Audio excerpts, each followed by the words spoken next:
Tú nos dices que debemos sentarnos, pero las ideas solo pueden levantarnos. Univertopías, un programa para la reflexión, el análisis y el debate sobre la realidad universitaria en Colombia. Para todos, todo para nosotros. Soñamos en grande que se caiga el imperio. Lo gritamos alto, no queda más remedio. Esto no es utopía, es alegre rebeldía. Escúchenos en la UD FM Estéreo los domingos a las 10:30 am y por las redes sociales. América Latina se suba, con barro, con casco, con lápiz a patear el fiasco. Provocar un social terremoto en escuchar.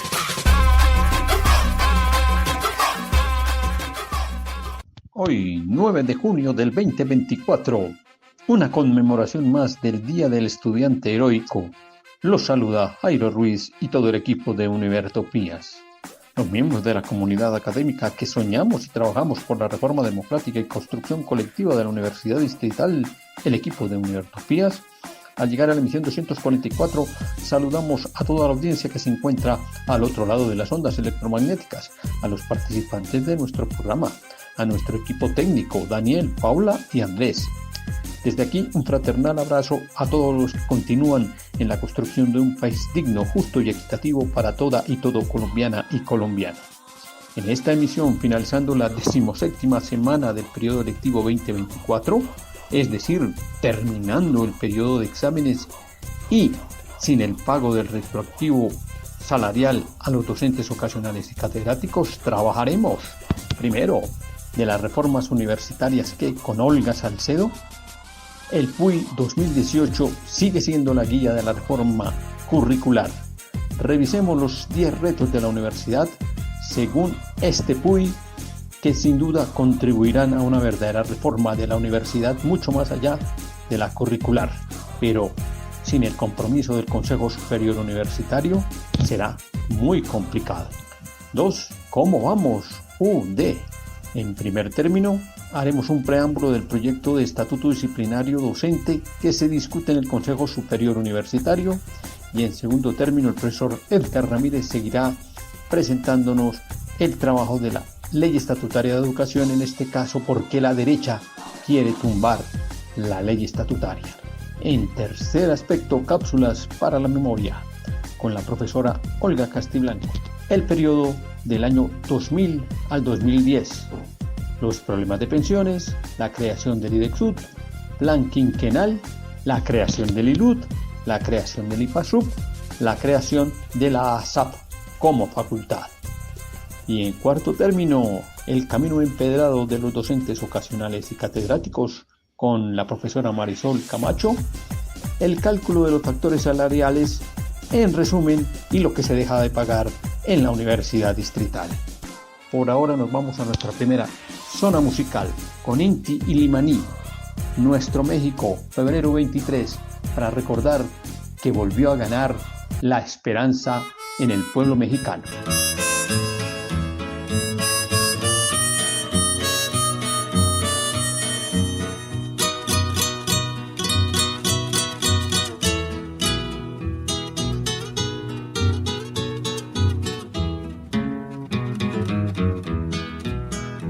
Nuestro México, febrero 23, dejó Carranza pasar americanos, 10,000 soldados, 600 aeroplanos, buscando a Villa por todo el país. Los de a caballo no se podían sentar y los de a pie no podían caminar. Entonces Villa les pasa en aeroplanos y desde arriba les dice goodbye.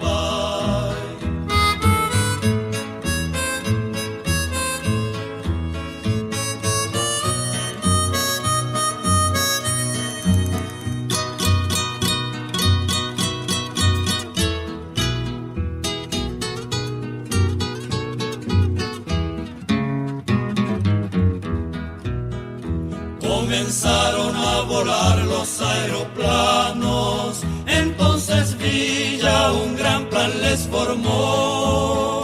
Se vistió de soldado americano y a sus tropas también las transformó. Mas cuando vieron los gringos las maderas, con muchas barras que Villa les pintó, se bajaron con todo y aeroplanos, y Pancho Villa prisioneros los tomó.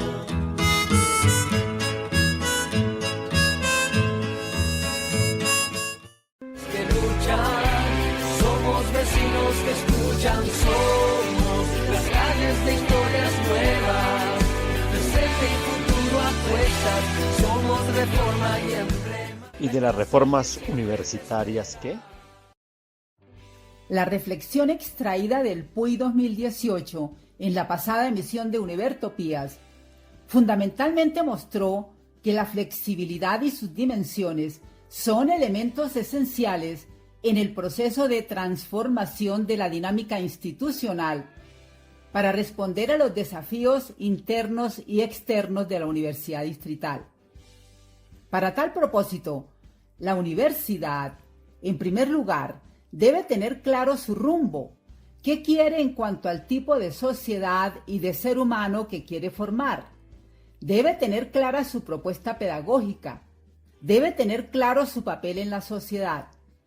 Ese planteamiento de Juan Bautista Jaramillo Herrera en la página 78 de su trabajo de grado de la Maestría en Dirección Universitaria de la Universidad de los Andes, Cali 2004, intitulado, abre comillas, Flexibilidad y Educación, Exigencias y Desafíos, cierra comillas, bajo la dirección del doctor Mario Díaz Villa, se complementa con el siguiente, abre comillas, el impacto de la flexibilidad al interior de las instituciones puede observarse en transformaciones de las relaciones en cuanto a la interpretación, como a la forma de llevar a la práctica, lo académico, lo curricular, lo pedagógico y la administración y la gestión. La flexibilidad como principio estructurado y estructurante de una nueva cultura está asociada a la transformación en las relaciones de poder y en nuevos principios de control, cierra comillas. En segundo lugar, en consonancia con lo anterior, el PUY 2018 lo que señala a la Universidad Distrital, y así lo había entendido la comunidad universitaria desde hace más de 20 años, es la importancia y la necesidad apremiante de la transformación institucional mediante la reforma académico-administrativa, la que en 3 propuestas de estatuto general, construidas democráticamente por la comunidad universitaria, fueron radicadas en los respectivos consejos superiores, en el año 2009 por la Asamblea Consultiva, en 2015 por la Asamblea Constituyente Universitaria, en 2017 por la Asamblea Constituyente Universitaria y la Comisión de Reforma del Consejo Superior de la Universidad Distrital, y en 2021 por la Asamblea Universitaria de la Universidad Distrital. Lamentablemente, a la fecha, aún el Consejo Superior no ha expedido el nuevo Estatuto General, situación que deja a la Universidad Distrital sin las requeridas transformaciones institucionales y organizacionales y, en consecuencia, sin sus respectivas reglamentaciones, políticas, estrategias y proyectos que permitan dar cuenta a la sociedad de los resultados esperados, por ejemplo, de los 10 retos listados en, abre comillas, los desafíos de la universidad, contenidos en las páginas 27 a 29 del PUY 2018. Veamos. Primero, el gran reto es promover un cambio de paradigmas en la comunidad educativa que modifique sustancialmente la forma de pensar y actuar en todos los órdenes, administrativo, organizativo y académico. Desde esta perspectiva, es necesario promover espacios de análisis y reflexión que permitan deconstruir significados que tengan alguna carga de desviación y cambiar el sentido de algunas concepciones que han prevalecido hasta ahora en el contexto universitario. Segundo, con nuevos paradigmas, la universidad se compromete con la formación de ciudadanos y profesionales en diferentes áreas del conocimiento, capaces de ejercer su acción transformadora en un mundo cambiante. Se enfatiza en la formación de sujetos libres que, sin embargo, sepan integrarse en comunidades solidarias, lo cual hace parte de alternativas frente al egoísmo y a la razón puramente tecnocrática. En este sentido, se promueve la cooperación y la inclusión, en lugar de la competencia, el sentido de lo público y el de pertenencia a las comunidades como lugares sociales donde el sujeto construye vínculos integrales y valores compartidos de justicia y solidaridad, materiales con los que ha de configurar su nueva identidad. Tercero, de esta manera cobra mayor sentido el reto de asumir la defensa y el ejercicio pleno de la autonomía por parte de la Universidad Distrital, situada entre múltiples tensiones generadas por las dinámicas internas, por las regulaciones y presiones externas originadas en el Estado o el mercado. El ejercicio de la autonomía confiere a la universidad la responsabilidad y las condiciones de libertad necesarias para definir su rumbo en la dirección de funciones misionales. Cuarto, la universidad tiene además el reto de promover lazos locales y regionales de integración que permitan la construcción de agendas académicas conjuntas en beneficio de las comunidades y de la nación, que se acompañen con una sólida proyección global. Quinto, en esa misma dirección, la Universidad Distrital asume el desafío de reorientar su acción en las relaciones del hombre con la naturaleza y la protección del medio ambiente. Se impone la educación en el respeto al planeta Tierra y las acciones tendientes a neutralizar los efectos nocivos provocados por la acción humana. Sexto, otro reto es profundizar en la construcción de un sentido de lo público y en los valores de la democracia. En efecto, sus funciones misionales se traducen en la preservación de los bienes comunes y en el ejercicio de una democracia deliberativa, abierta al diálogo de saberes y a la pluralidad, tanto cognitiva como cultural y política. Séptimo, también la Universidad Distrital asume los retos que suponen una educación intercultural e incluyente basada en la diferencia, el diálogo fecundo y los vínculos de solidaridad. En este sentido, la universidad ofrece igualdad de oportunidades para el desarrollo integral de personas que provienen de diferentes grupos de referencia. Octavo, la educación juega un papel central en la recuperación histórica de las experiencias en las que intervienen los individuos para la construcción de futuro, para reconocer que el conocimiento es inacabado y que es necesario integrar al sistema educativo otros tipos de conocimiento, tales como el comunitario, el ancestral, el práctico, el empresarial, además del conocimiento científico y teórico. Para el diálogo de saberes, es fundamental lo que cada uno aporta desde su especificidad y en su interdependencia, ya que cada conocimiento ilumina una porción de realidad, pero invisibiliza otra. Por tanto, para educar resulta clave conocer cómo se aprende y cómo se construye el pensamiento en los distintos grupos sociales. Noveno, otro de los retos para la universidad es mantener la calidad y la excelencia académica de sus programas, como expresión de su autonomía y autorregulación.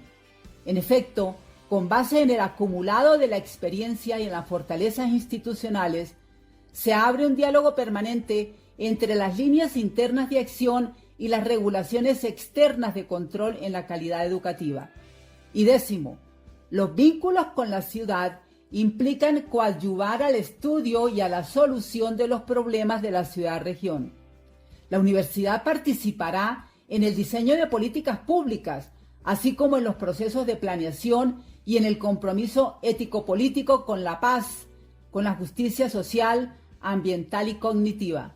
Asimismo, con la tramitación dialógica y democrática de los conflictos. Saquen ustedes sus propias conclusiones. Hasta una nueva oportunidad y muchas gracias.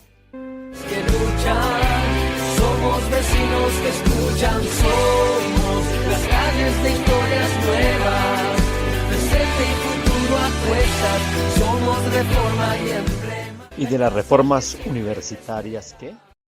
Bueno, muchas gracias, profesora Olga. A usted realmente valioso el análisis hay que continuar entonces solicitándole al Consejo Superior Universitario que ejecute el Estatuto General, que se particularicen las grandes estructuras académicas y sobre esa base y con los 10 retos formulados en el proyecto universitario institucional del 2018, jalonar entonces la reforma curricular, pero no al revés.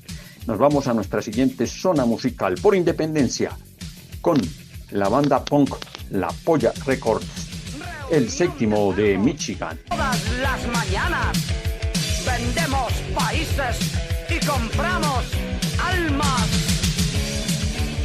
¡Vamos al negocio! La caballería, no hay revoluciones, guarros, todo controlado. Mi petróleo nunca podrás nacionalizar. ¡Vamos al negocio! La caballería, la bolsa de Nueva York controla este mogollón.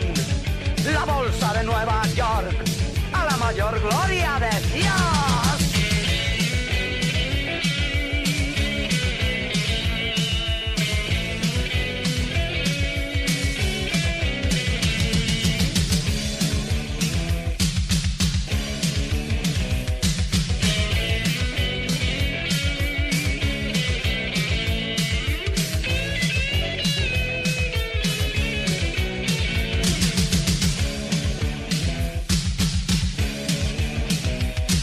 La bolsa de Nueva York controla este mogollón. La bolsa de Nueva York, a la mayor gloria de Dios. Va mal el negocio, manda la caballería.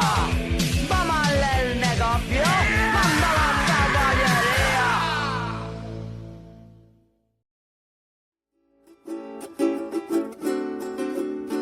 Somos pueblo, somos alma, somos nido. Somos canto, somos danza, somos río. ¿Cómo vamos, UD? En ¿Cómo vamos, UD? Vamos a iniciar con un tema que dejamos planteado el 26 de mayo de Los Corrientes. Y se trata de los proyectos que el Consejo Superior ha dejado en su página web o en la página web de la universidad. Allí, como dijimos en la sesión de ese día, hay 6 proyectos de acuerdo. Uno, el proyecto de Estatuto General. Otro, el proyecto de acuerdo mediante el cual se crea el Fondo de Pago de Pasivos Pensionales. Otro, el proyecto de acuerdo de régimen disciplinario de la Universidad Distrital. Otro, el proyecto de manual específico de funciones de la Universidad Distrital. Y el proyecto de actualización de planta de personal administrativo, entre otros. Hoy iniciamos el análisis, el trabajo del proyecto de acuerdo del régimen disciplinario de la Universidad Distrital.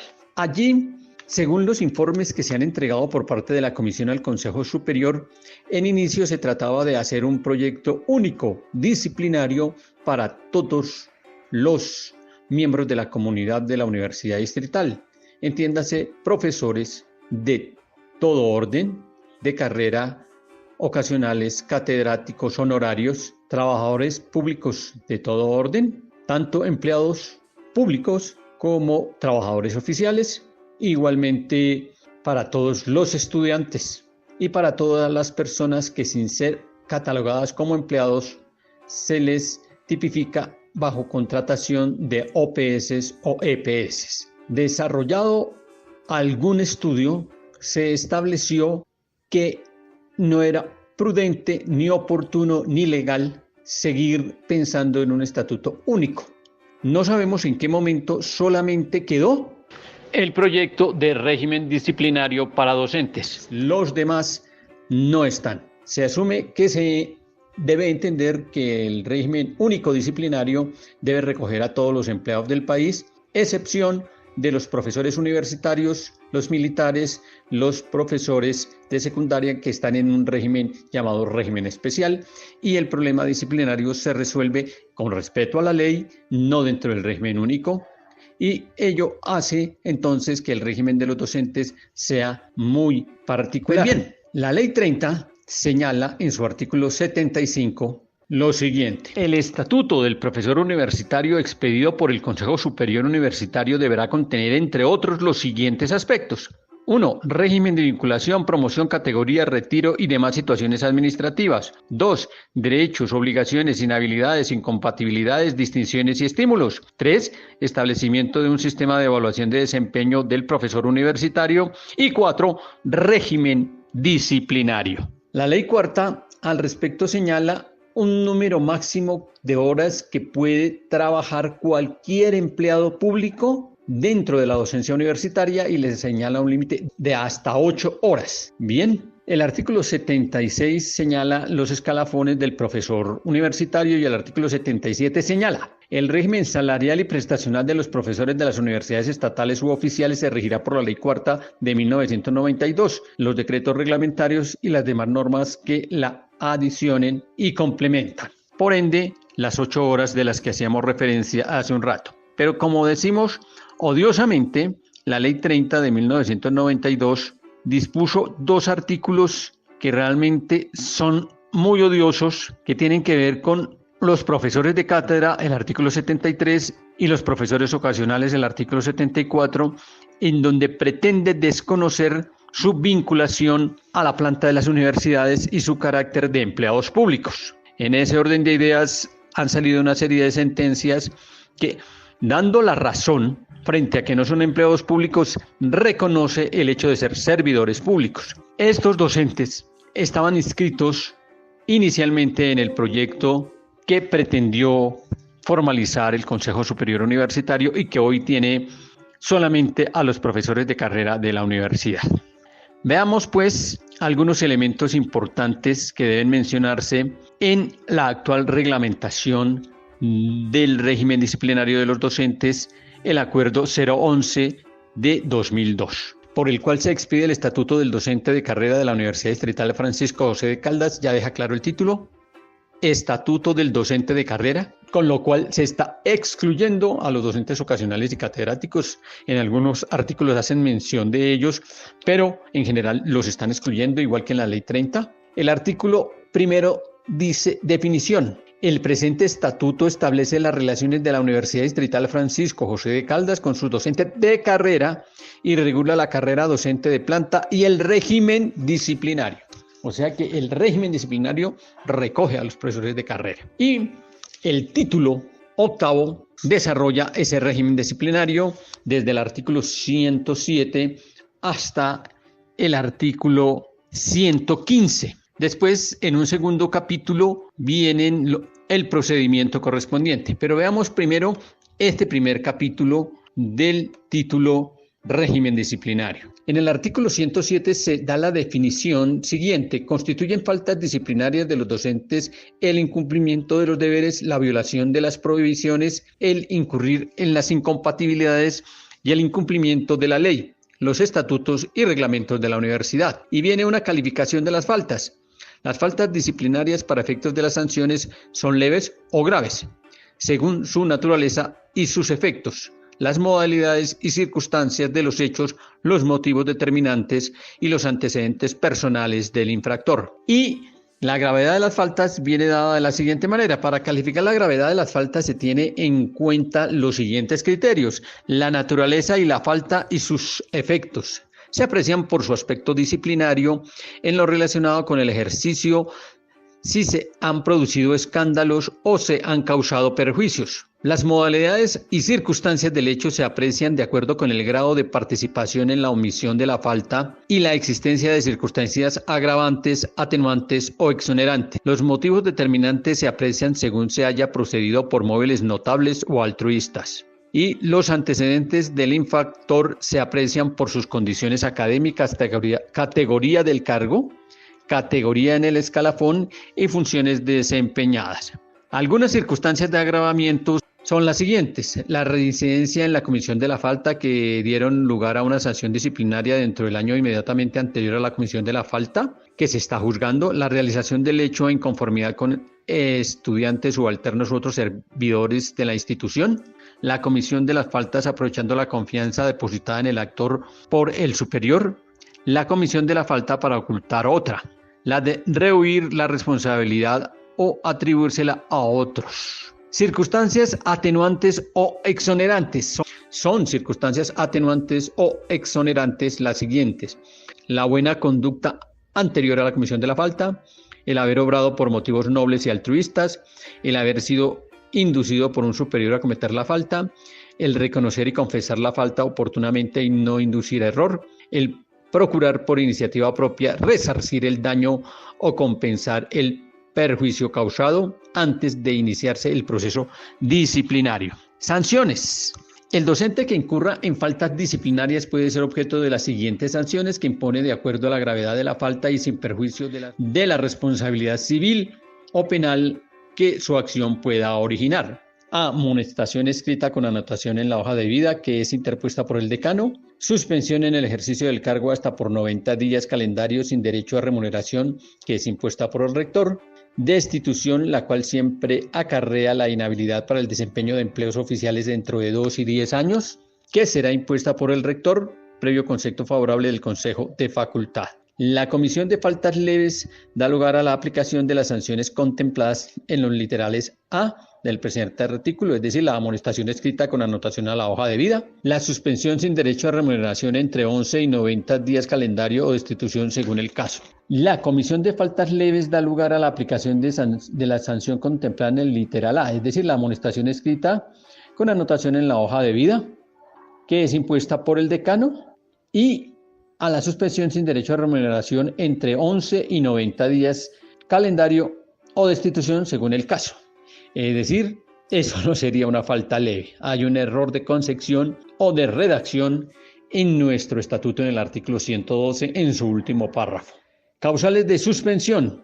Son causales de suspensión: faltar sin justa causa a 1/8 de las horas de clase, docentes durante un mes, dejar de cumplir sin causa justificada durante 3 días hábiles continuos o discontinuos en el mes las labores académicas, administrativas o de cualquier otra índole a la que se comprometió el docente, no entregar sin causa justificada las calificaciones dentro de los plazos fijados, utilizar materiales y demás bienes de la Universidad Distrital Francisco José de Caldas para fines distintos de aquellos a los que están destinados por la institución.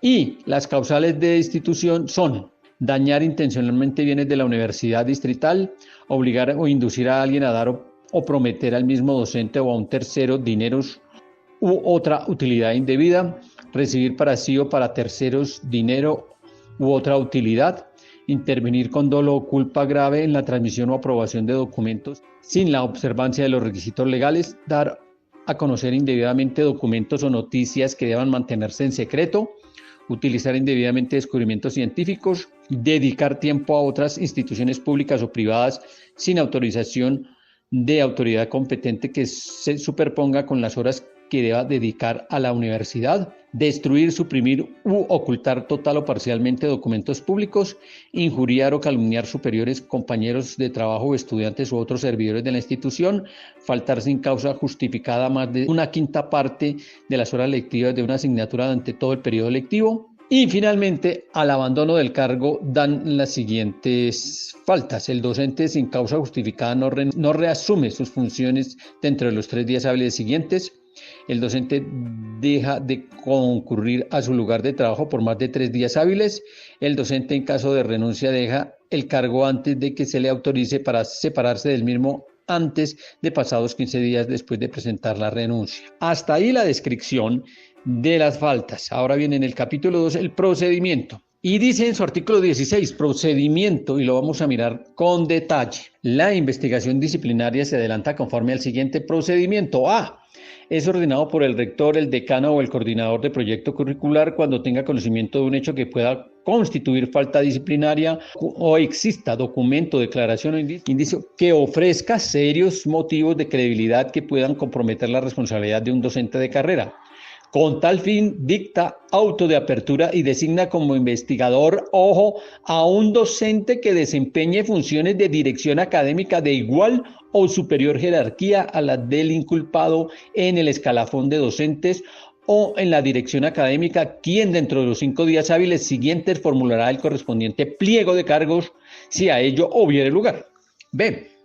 El acusado dispone de un término de 5 días hábiles contados a partir del recibido del pliego o de la puesta al correo del mismo para presentar sus descargos, para solicitar y aportar nuevas pruebas.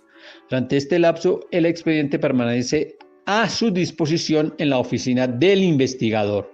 C. Vencido el término anterior, el investigador, en un plazo máximo de 10 días hábiles, practicará las pruebas solicitadas por el acusado que considere pertinentes y conducentes y las demás necesarias para el establecimiento de los hechos. D. Práctica de pruebas o vencido el término sin que el acusado las solicite, el investigador dentro de los 3 días siguientes rinde el informe correspondiente a la autoridad que lo haya comisionado. E. La autoridad nominadora dispone de un término de 5 días hábiles para proferir decisión de fondo para disponer por una sola vez de la prórroga de la investigación en el caso de que como resultado de la investigación aparecieran hechos nuevos que puedan constituir falta disciplinaria imputable al acusado o a otros servidores y que por su conexidad deban investigar conjuntamente. En este caso, el investigador dentro de los 3 días hábiles siguientes formula los cargos a que hubiere lugar. Y F. El incumplimiento de los términos previstos en este artículo no genera nulidad, lo anterior sin perjuicio de las responsabilidades que le pueda caber a quien los infrinja. No puede iniciarse investigación disciplinaria por hechos o actos ya investigados y que hayan culminado con una decisión de archivo de expediente o la imposición de alguna sanción o absolución. Y luego vienen los últimos artículos que tienen que ver con la restricción. Ningún docente puede ser sancionado por un hecho que no haya sido definido previamente por la Constitución.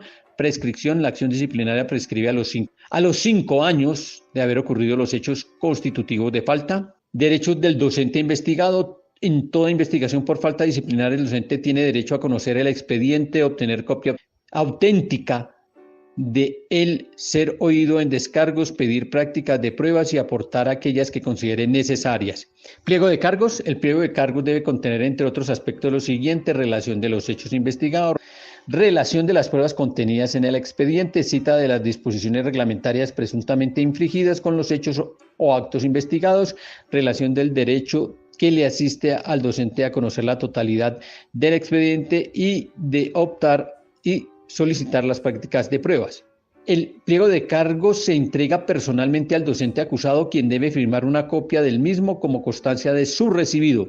Si se niega a firmar, se deja constancia de ello firmada por 2 testigos. En caso de no ser posible la notificación personal, se envía el pliego de cargos a correo certificado a la última dirección del docente registrada en su hoja de vida.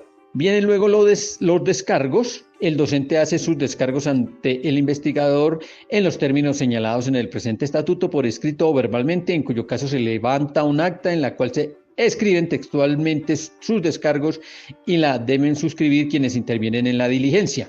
Exoneración de cargos. Si el investigador considera que no existen méritos para la sanción, exonera al docente de los cargos formulados.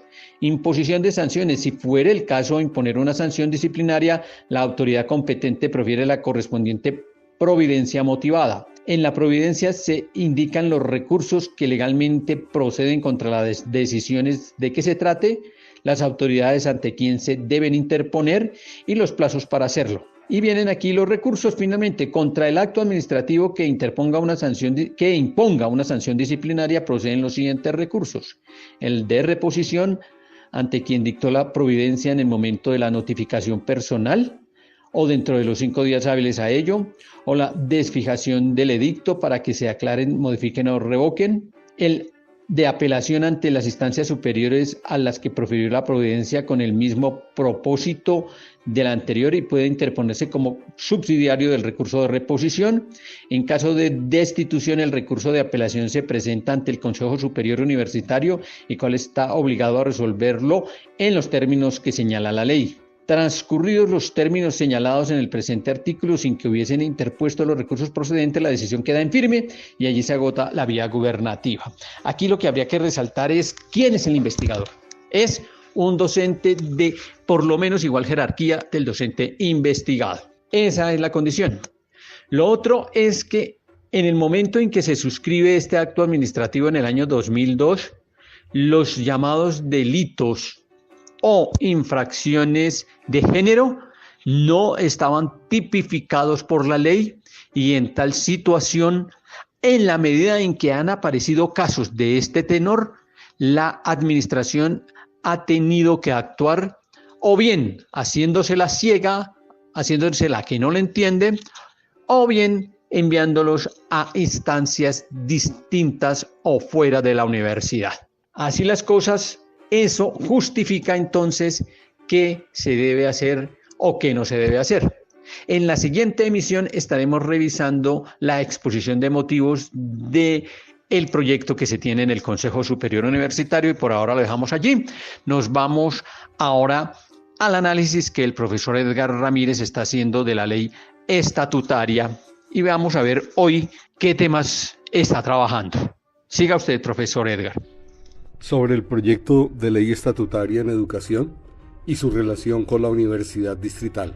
Senadores de derecha han tratado de sabotear que la ley estatutaria en educación convierta la educación en un derecho fundamental y en un bien común de los colombianos. Le objetan su aval fiscal. Aluden que no se conocen ni los costos ni de dónde saldrán los fondos para llevarla a cabo. Dicen que la elección de rectores por, entre comillas, democracia popular destruirá las universidades. ¿Qué tal eso? Tema que no está en el proyecto de ley estatutaria, pero les preocupa lo que pasa en la Universidad Nacional y que se replique en las demás universidades del país. No saben que de la ley estatutaria se derivará una ley de educación superior que establezca la participación democrática en la elección de las directivas docentes y la relación entre la autonomía y la democracia. Hay que recordar varias sentencias que afirman que la autonomía universitaria no está por encima de la Constitución y sus mecanismos de participación democrática. Los politiqueros no tienen en cuenta que la ley estatutaria no genera impacto fiscal. La ministra de Educación afirmó que el Ministerio de Hacienda emite un concepto en el que, según el cual las decisiones que se están tomando, entre comillas, está siendo respetuosa de las proyecciones que tiene la nación de sus ingresos, hasta ahí las comillas. Además, al ser una ley estatutaria, hace necesario modificar el sistema general de participaciones que aportará más recursos para el sistema educativo. Les preocupa que el énfasis en lo público debilitará el rol de las universidades privadas. En términos prácticos, que la universidad dejará de ser un negocio. Que el Estado deba garantizar el derecho a la educación, como ordena la Constitución, no se opone a que se preserve la educación privada para quienes puedan pagarla. Para el viceministro de Educación Superior, la calidad educativa no puede estar reservada a lo privado. Un criterio de calidad también es el compromiso social con quienes han tenido menos oportunidades. Allí está el equilibrio entre la meritocracia y las acciones afirmativas. Hasta ahí las comillas. Por ello tratan de hundir la ley estatutaria en el Senado. Como se quedan sin argumentos, sabotean el quórum para que no se pueda debatir en esta legislatura. Al proyecto le resta un debate más en la plenaria del Senado antes del 20 de junio. Desconocen que en la Cámara, que representa más a las regiones, esta iniciativa recibió un apoyo prácticamente unánime. Es vulgar la forma como tratan de impedir que el Congreso apruebe este derecho fundamental. ¿Hasta cuándo la oligarquía politiquera va a impedir las reformas sociales? Hasta que el pueblo colombiano lo permita. Por ello es tan importante la educación, que impide ser manipulados por los medios de comunicación tradicionales. Como dijo el presidente, las reformas se defienden en las calles. El estudiantado, en el marco del paro de la Universidad Nacional, está retado a apoyar este proyecto, o por medio de una constituyente vinculante. Este proyecto de ley se puede leer en la página del Ministerio de Educación Nacional o en la página de Univertopías, xurl.es/Univertopías en la sección de documentos. Gracias, profe Edgar, por el análisis Y hasta aquí, ¿cómo vamos, UD?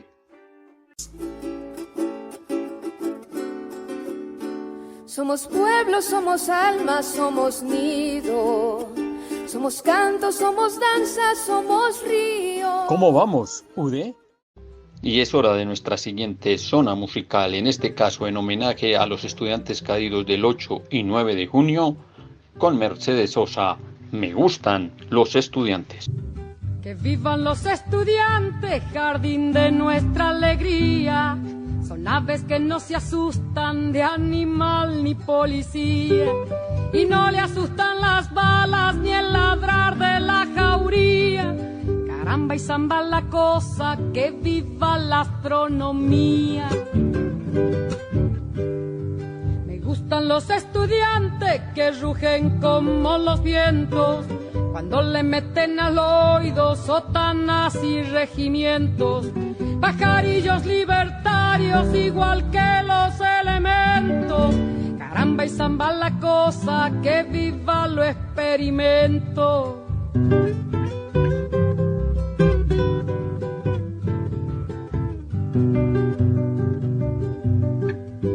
Me gustan los estudiantes porque levantan el pecho cuando le dicen harina, sabiéndose que es afrecho, y no hacen el sordo mudo cuando se presenta el hecho. Caramba y zamba la cosa, el código del derecho. Me gustan los estudiantes porque son la levadura, el pan que saldrá del horno con toda su sabrosura, para la boca del pobre que come con amargura. Caramba y zamba la cosa, viva la literatura.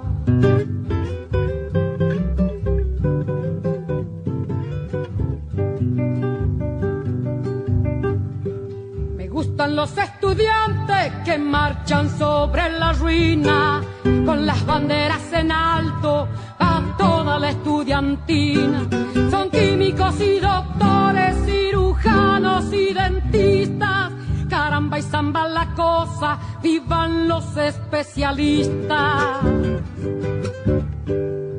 Me gustan los estudiantes que con muy clara elocuencia a la bolsa negra sacra le bajo las indulgencias, porque hasta cuando nos dura, señores, la penitencia.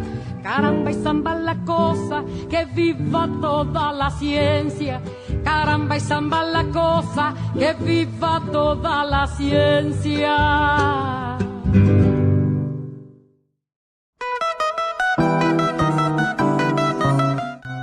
Cápsulas para la memoria UD. Este es un espacio para la formación colectiva de la memoria del devenir político y académico de la Universidad Distrital Francisco José de Caldas. Bueno, muy buenos días. Vamos a continuar con nuestro recuento sobre los rectores y diversas acciones de la Universidad Distrital. En este caso continuamos a partir de la década del 2000. Entre el 2000 y el 2006 ocuparon el puesto de rector 8 personas. Estaba Luis Carlos Molina Mariño, terminando el periodo 99-2000, y ahí en el 2000 hay un encargo que lo asume Fernán Ramiro Macías Sanabria. Luego se nombra como titular a Marco Antonio Pinzón Castiblanco entre el 2000 y el 2003.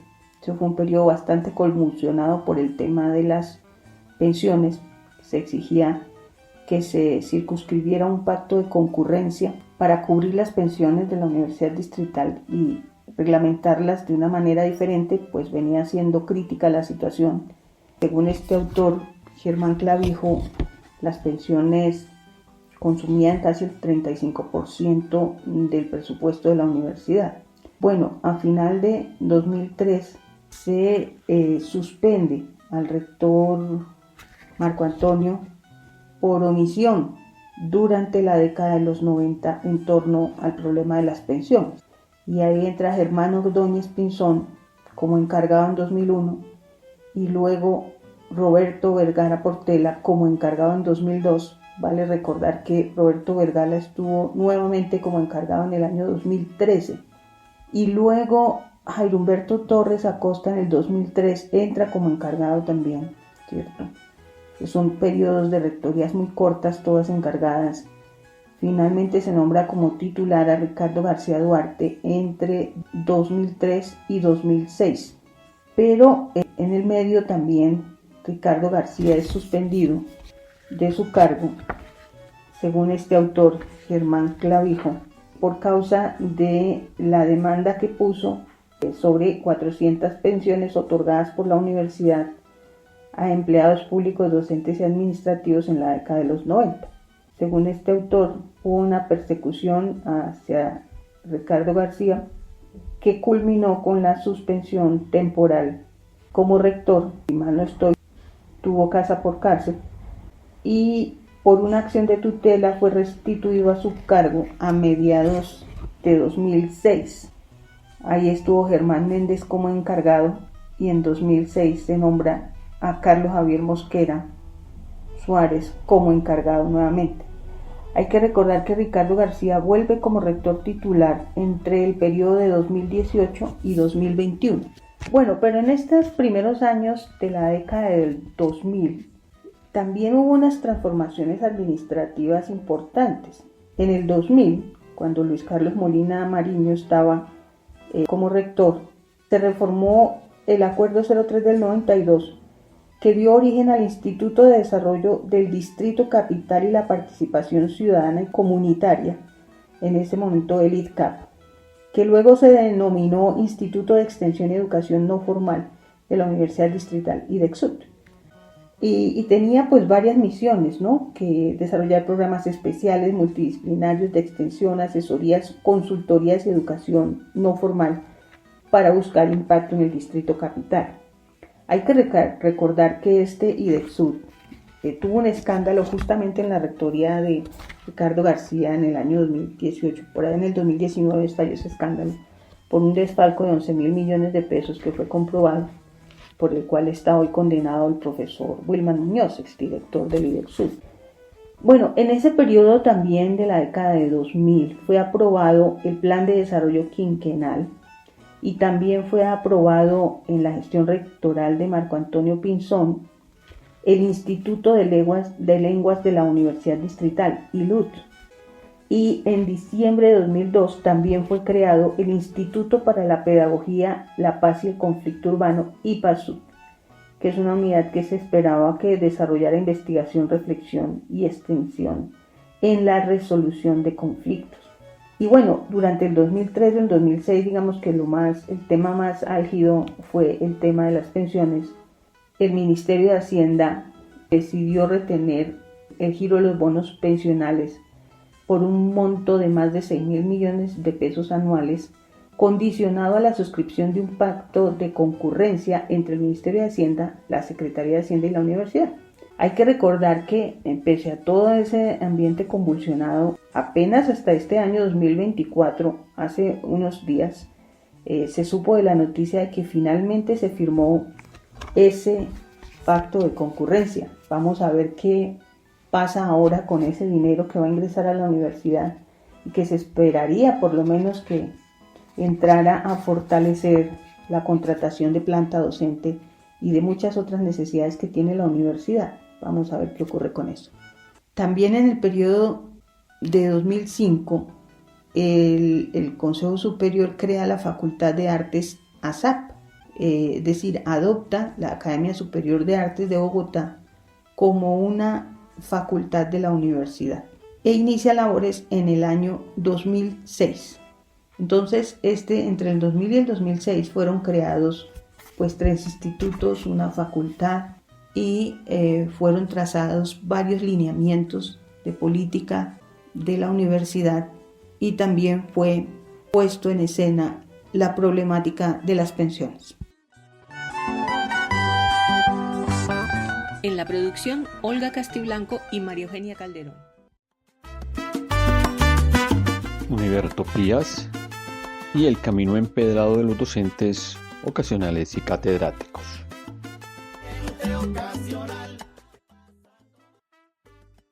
Buenos y bonitos días para cada una de las personas que nos escucha. Les habla la profesora Marisol Camacho Velandia.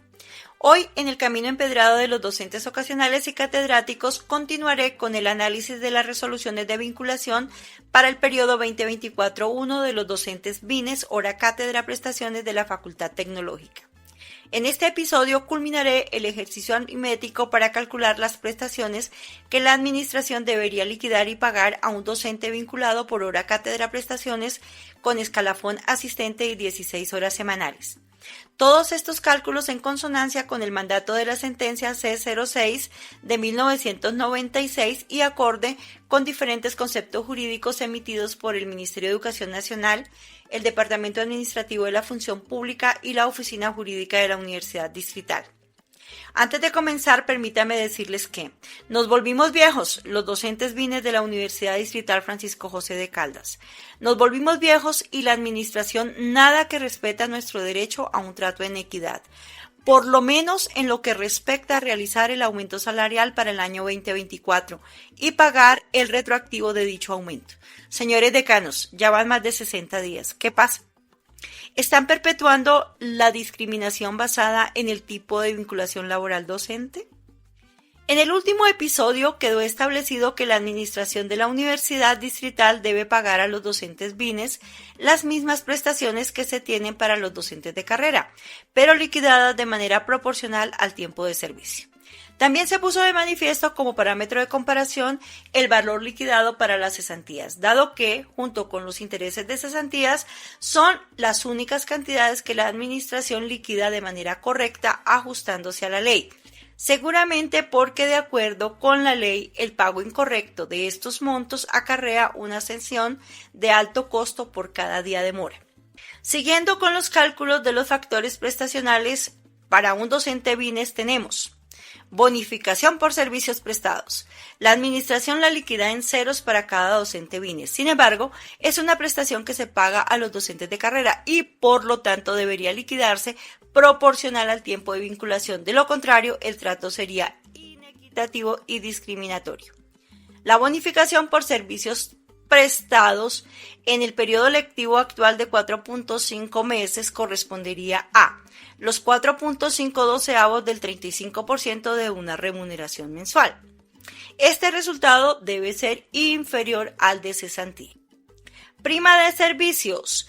La administración también liquida en ceros esta prestación a los docentes hora cátedra y medio tiempo ocasional y eventualmente la paga a los docentes con tiempo completo ocasional cuando la vinculación excede los 6 meses. La prima de servicios debe liquidarse para cada docente de vinculación especial a razón de una remuneración mensual proporcional al tiempo de vinculación más 1/12 de la bonificación por servicios prestados. Esta cantidad debe ser superior al valor de las cesantías. Para no agobiarlos con demasiados detalles, les presento el siguiente cuadro de resumen con las cantidades que deberían pagar a nuestro docente asistente con 16 horas semanales.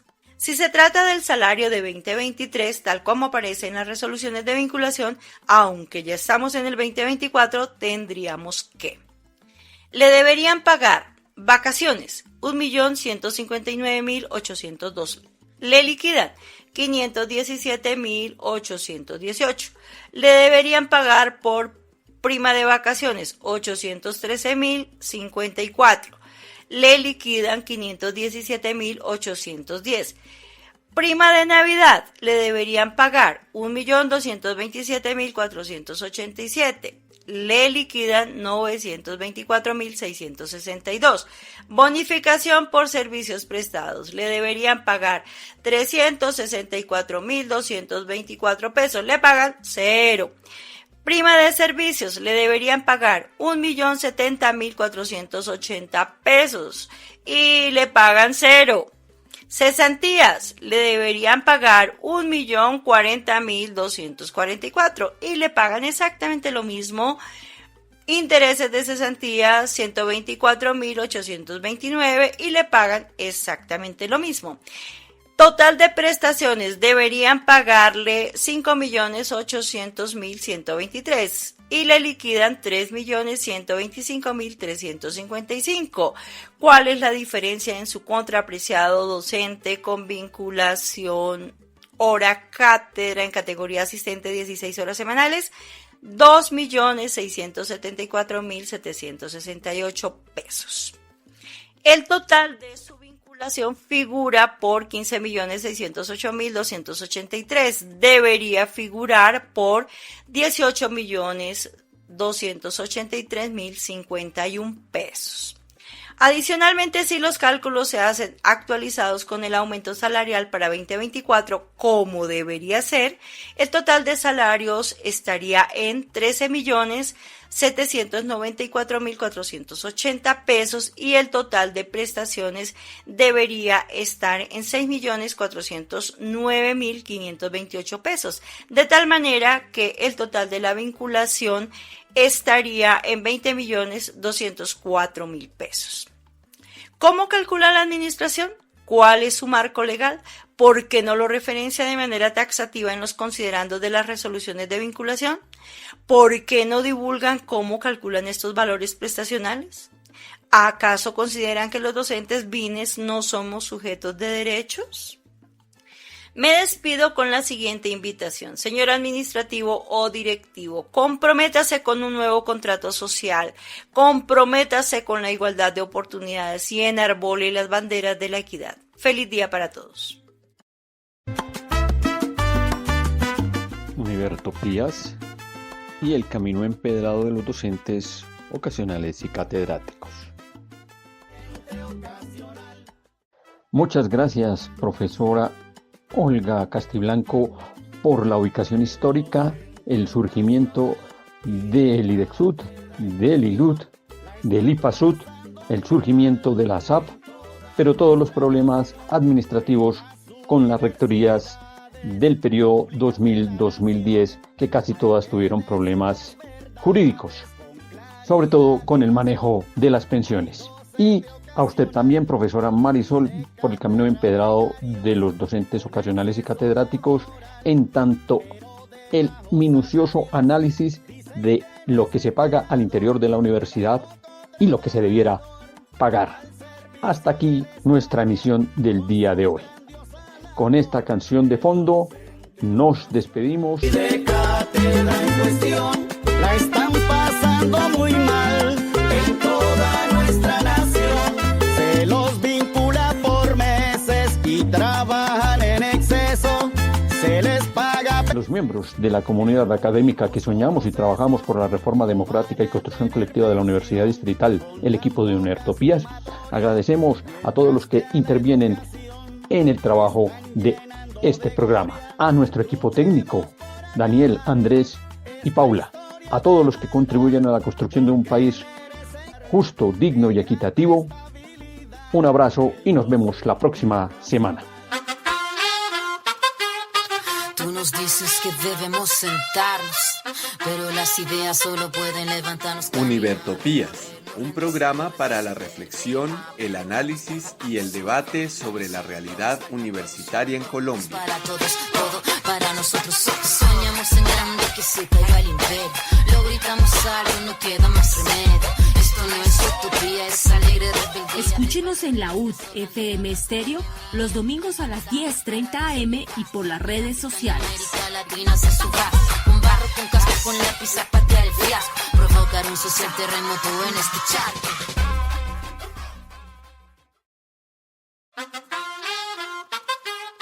Tú nos dices que debemos sentarnos, pero las ideas solo pueden levantarnos. Univertopías, un programa para la reflexión, el análisis y el debate sobre la realidad universitaria en Colombia. Para todos, todo para nosotros. Soñamos en grande, que se caiga el imperio. Lo gritamos algo, no queda más remedio. Esto no es utopía, es alegre rebeldía. Escúchenos en la UD FM Estéreo los domingos a las 10:30 am y por las redes sociales. América Latina se suba, con barro, con casco, con lápiz a patear el fiasco. Provocar un social terremoto en este charco.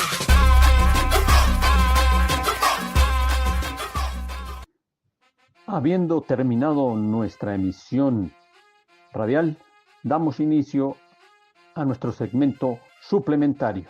En este caso, trabajaremos dos de nuestros acostumbrados segmentos. En primera instancia, en Univertopías y el proceso de paz en Colombia, haremos la lectura del documento Hallazgos y Recomendaciones, en este caso el título Modelo de Seguridad. Y en Actualidad Universitaria en Colombia, trabajaremos rápidamente dos temitas. El primero de ellos, el caso de la Universidad Nacional y la nominación de Leopoldo Munera como rector de la misma, y el retroceso que se dio esta semana en el proceso de aprobación de la ley estatutaria. Por ahora es justo que continuemos con el tema musical que estábamos oyendo cuando se terminó nuestra emisión, el homenaje al docente temporal.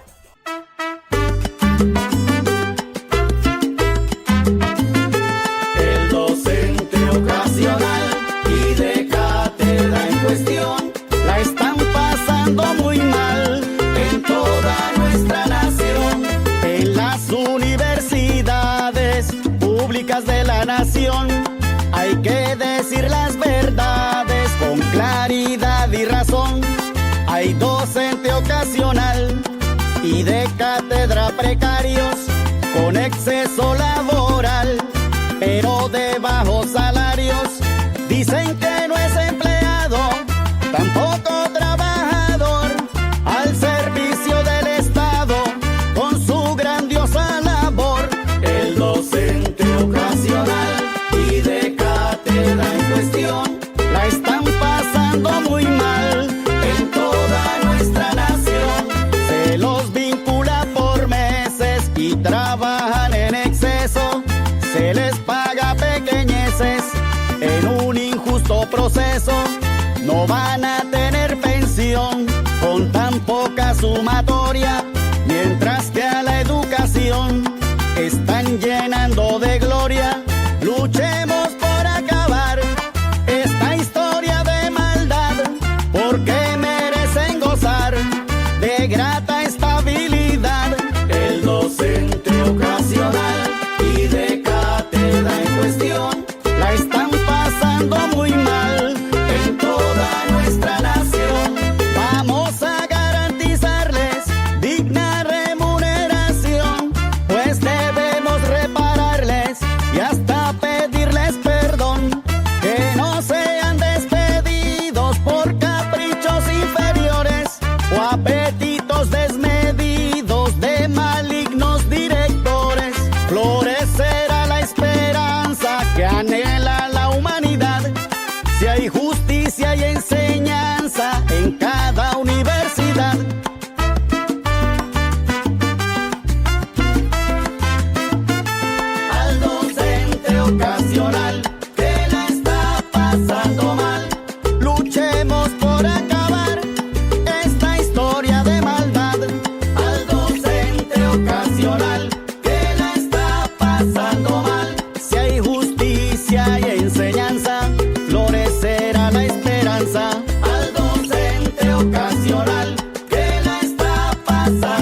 pues debemos repararles y hasta pedirles perdón.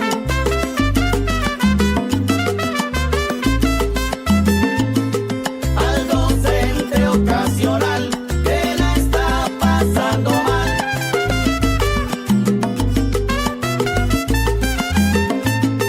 al docente ocasional que la está pasando mal.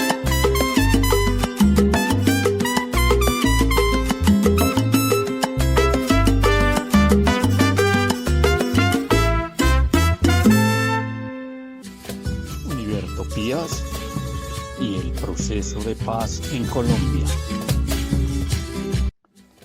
Y en Univertopías y el proceso de paz en Colombia ingresamos a un nuevo título, Modelo de Seguridad, que dice: la guerra conllevó en Colombia un enorme sufrimiento social humano durante décadas. No trajo a Colombia tranquilidad ni seguridad. No fue el camino para unir territorios ni para recuperar la confianza colectiva. Tampoco generó los cambios hacia la igualdad y la equidad económica y el acceso a las tierras que pretendían los insurgentes, sino que agravó las injusticias estructurales. Después de 60 años de guerra inútil, Colombia no puede seguir poniendo la seguridad en las armas. El sistema de seguridad vigente hasta ahora, a pesar de todos los ajustes que se le han hecho y del acuerdo de paz irreversible entre el Estado y las Fuerzas Armadas Revolucionarias de Colombia, Ejército del Pueblo, FARC-EP, no ha logrado seguridad para la vida de los ciudadanos, las instituciones, la naturaleza ni la economía. Lo demuestran más de 9 millones de víctimas, de las cuales el 90% son civiles. Cerca de 450.664 personas muertas y 121.768 desaparecidas, así como millones desplazadas, muchas hoy en el exilio y miles secuestradas, violadas o torturadas. Las violaciones de los derechos humanos y las infracciones al derecho internacional humanitario han afectado directamente al menos al 20% de la población colombiana. Casi ninguna familia colombiana ha escapado a la violencia, aunque la mayor victimización y daños los han sufrido personas y comunidades campesinas, así como indígenas y afrocolombianas, mujeres, niñas y niños. La violencia también ha afectado a sectores con poder político y económico. Miles de millones de dólares utilizados y perdidos en la guerra, tierras abandonadas, infraestructura, oleoductos y empresas destruidos. Eso se da en un país que tiene posiblemente el aparato de seguridad y defensa militar y policivo más grande, costoso y mejor entrenado y dotado de todo el continente después de los Estados Unidos. Tenemos un sistema que junta la seguridad y la defensa en dos fronteras, la frontera externa de los países vecinos y la interna respecto a los grupos insurgentes y los civiles considerados aliados de la insurgencia, y donde el énfasis se ha puesto en la frontera interna. En un país que ha optado por la paz, la seguridad debe ser líder en la construcción de convivencia y salirse de la idea del enemigo interno y de la guerra en la frontera interna, que hace imposible la construcción de un nosotros colectivo de nación. El Estado ha entregado la seguridad al ejército y a la policía militarizada, cuando en el encuentro con la Colombia herida le ha mostrado a la Comisión que, si bien es necesaria la intervención militar en casos críticos en los que aún sigue el conflicto y siempre en la perspectiva de ir hacia la paz, la mayoría de los elementos de la seguridad no deben ser militares. El diseño de seguridad debiera partir de la vida cotidiana de la gente y de sus líderes sociales, pasar desde allí a las instancias civiles del Estado, gobernadores y alcaldes, que deberían poner el foco en proteger las formas como la gente quiere vivir, y desde ese foco el presidente de la República debería orientar a la policía para proteger los ciudadanos, sus familias y comunidades. Colombia es un país cansado, abrumado y aterrado por un conflicto inútil de casi 6 décadas, donde el Estado debería empezar por tener confianza en las formas humanitarias de tranquilidad ciudadana que la gente se dio y desde allí impulsó la protección de los territorios y luego de la nación. La defensa, que es militar, debe corresponder en Colombia a un país que sale de una de las guerras más largas del planeta y por lo tanto debe ser la de un ejército que pone sus propios valores y su fortaleza al servicio de la paz, que protege en la serenidad de la justicia sin impunidad y dentro de la Constitución el monopolio de las armas en manos del Estado y que pone la prioridad en la protección de las personas antes que la seguridad de las riquezas o de las empresas. Esto debe llevar a la separación de la policía, instrumento de seguridad, de las fuerzas militares, instrumento de defensa, y con el tiempo a la disminución del ejército porque no habrá más frontera interna y porque en la frontera externa Colombia buscará relaciones de amistad y colaboración con los países vecinos. Sin fronteras para la guerra no hay guerra. Y Colombia, que ha sido ejemplo internacional del valor en la guerra, debe pasar a ser paradigma de la seguridad de la paz. El modelo de seguridad que desde hace décadas rige en Colombia nació en buena parte del Frente Nacional y posteriormente se ha dado en el contexto de un conflicto armado interno. Este modelo ha sido problemático y no ha tenido la capacidad de garantizar los derechos ni proteger a toda la ciudadanía por igual, sino especialmente a ciertos grupos mientras desprotege a otros. La seguridad del Estado no ha amparado a todo el territorio ni a toda la población. El Estado y la democracia en Colombia se han construido en medio de guerras y breves periodos de paz. En los 200 años de vida republicana, el problema central del Estado ha sido el de la soberanía o control del territorio por parte del poder central. Durante la guerra insurgente de finales del siglo XX, la ecuación principal para el dominio de territorio en medio de la guerra insurgente contra insurgente fue el control de la población, entendiéndola como la base del proyecto revolucionario. A pesar de ciertas transformaciones que se han promovido en el sector de seguridad, se mantiene un rasgo de la actuación o doctrina de la fuerza pública orientado a search and destroy, buscar y destruir. La urgencia es pasar a una human-centric, una seguridad basada en el ser humano. La garantía de la seguridad es un derecho y no una necesidad de las personas, de las comunidades, de la sociedad. Es uno de los fines del Estado y una necesidad actual, real y urgente en Colombia. Sin embargo, el modelo de seguridad en Colombia, que es el país que tiene el mayor presupuesto y las fuerzas armadas más numerosas del continente después de los Estados Unidos, no ha proporcionado seguridad a la población. Si bien Colombia ha enfrentado un conflicto armado interno en los últimos 60 años y en épocas anteriores había vivido el llamado tiempo de la violencia con un enorme número de víctimas civiles, igualmente, la defensa del Estado no puede ser diferente a la seguridad de los ciudadanos. Y esa victimización no se ha dado solo por los grupos guerrilleros, sino por el propio modelo de seguridad del Estado, las Fuerzas Armadas y las alianzas con grupos paramilitares en las que se ha sostenido. ¿Cuáles son los rasgos más relevantes del modelo de seguridad y defensa del Estado en Colombia en las últimas décadas? ¿Cómo se han construido esos rasgos a lo largo de la historia? ¿Por qué ese modelo de seguridad y defensa no ha servido para garantizar la seguridad de todas las personas? La acumulación de problemas sociales, la exclusión étnica, económica y política, el abandono del campesinado y la penetración del narcotráfico se han abordado históricamente como un problema de orden público.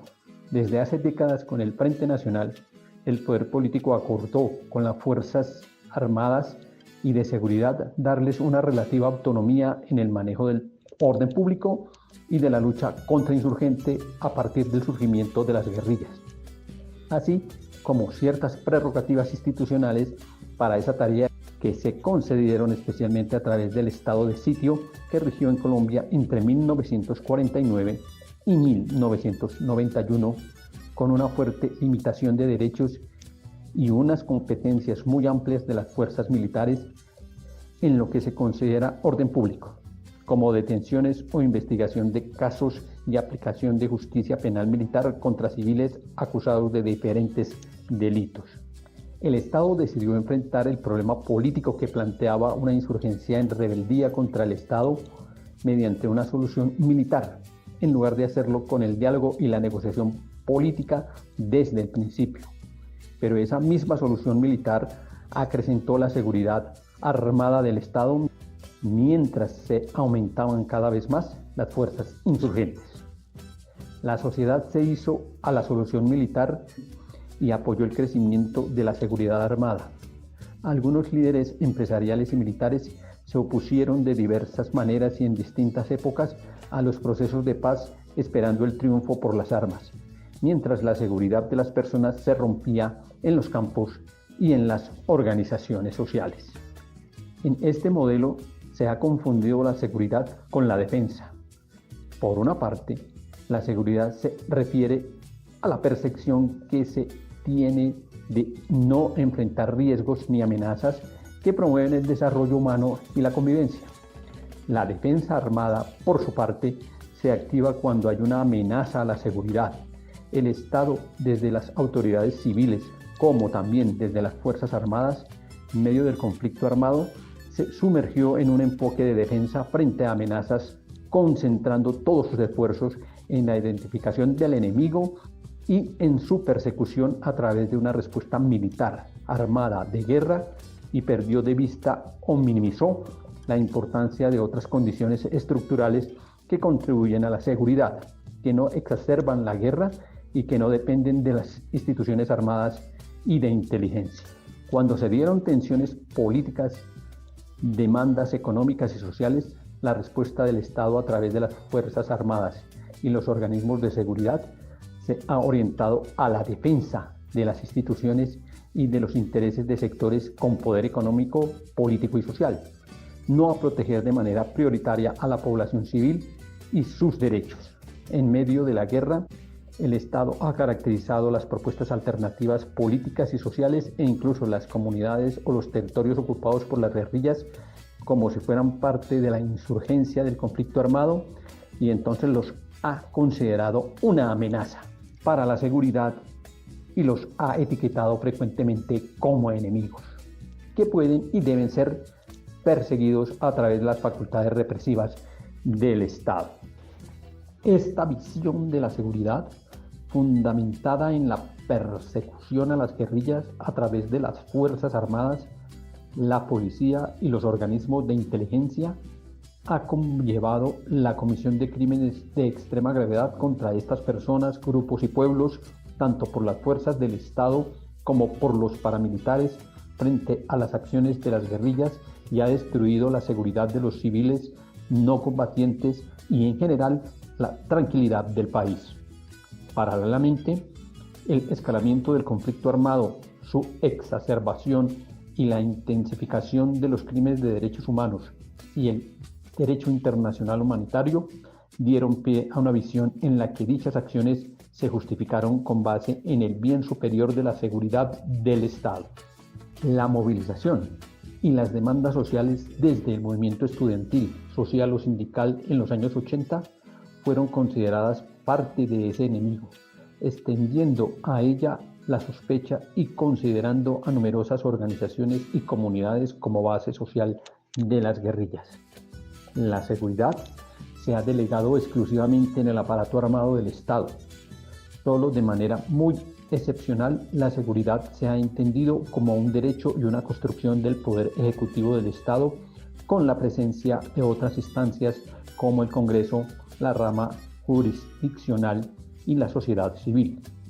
En muchas regiones del país, el despliegue territorial del Estado ha sido principalmente militar, en especial en las zonas rurales alejadas del centro económico y político, lo cual ha militarizado la relación del Estado con las comunidades. La seguridad no la ha proporcionado la existencia de instituciones, un Estado civil de protección social, lo que es un fuerte reclamo de las comunidades más afectadas por el conflicto armado. En este despliegue, la fuerza pública en medio de la guerra ha buscado disputar el territorio frente a los armados, clasificando a la población en función de su actitud frente al Estado o las Fuerzas Armadas para tratar de neutralizar o eliminar a los considerados opositores y lograr o fortalecer la simpatía de otros sectores de la población civil y obtener información para ganar ventajas frente a los adversarios. De esta manera, comunidades campesinas, indígenas o afrodescendientes en no pocas ocasiones se vieron como un objeto en disputa por los actores de la guerra, incluyendo el Estado. Esa confrontación las puso en riesgo, las estigmatizó y las llevó a padecer numerosas formas de violencia. Este abordaje de la seguridad ha tenido impactos no solo en la vigencia de los derechos humanos, sino también en la democracia, restringiendo o eliminando el pluralismo que caracteriza a la democracia, pues privilegia la protección de unos sectores, unas ideas y unos intereses, desprotegiendo a otros que además son considerados frecuentemente como el enemigo. En diferentes momentos de la historia reciente, Colombia ha tratado de llevar adelante procesos de negociación para la paz. La cuestión del modelo de seguridad no ha sido abordado en ninguno de ellos. Hoy en día, aún tras el proceso de paz con las FARC-EP, que ha significado un nuevo marco para la transición política, continúa en parte un conflicto armado fragmentado en el que la demanda de las comunidades afectadas sigue siendo la presencia de un Estado social que no se ha hecho presente después de la desmovilización de las FARC-EP. Una solución estructural de la guerra y de la violencia requiere un cambio de mentalidad y un enfoque de seguridad en los términos expuestos, así como transformaciones necesarias que se deriven de los hallazgos de la Comisión en las diferentes áreas de estudio: paz completa, protección integral de los territorios, superación del enfoque prohibicionista del problema del narcotráfico, lucha contra la impunidad, apertura del régimen político y potenciamiento de la cultura de la paz.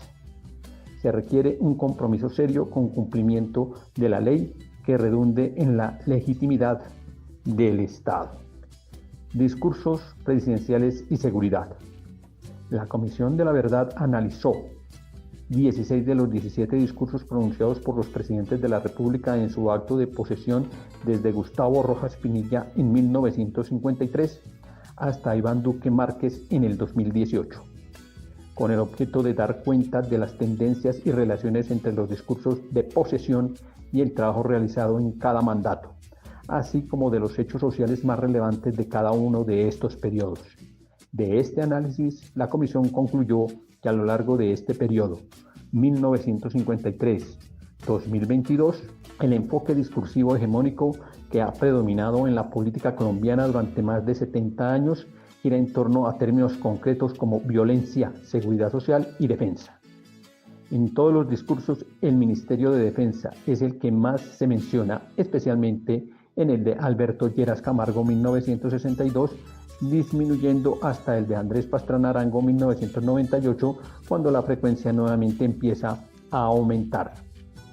En todos los discursos, los términos asociados a los ministerios de Salud y de Educación presentan un bajo índice de frecuencia. No se trata solo de discursos, sino que se relaciona con las prioridades políticas y presupuestales. Hasta aquí la lectura del día de hoy. Del documento Hallazgos y Recomendaciones continuamos en nuestra próxima emisión con la construcción histórica del actual modelo de seguridad y sus principales rasgos. Univertopías y el proceso de paz en Colombia. Es hora de nuestra siguiente zona musical con Violeta Parra. Mire cómo se ríen. Miren cómo sonríen los presidentes cuando le hacen promesas al inocente. Miren cómo le ofrecen al sindicato este mundo y el otro los candidatos. Miren cómo redoblan los juramentos, pero después del voto doble tormento.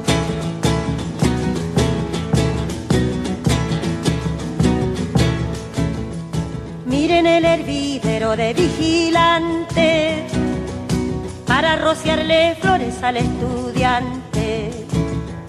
Miren cómo relumbran carabineros para ofrecerle premios a los obreros.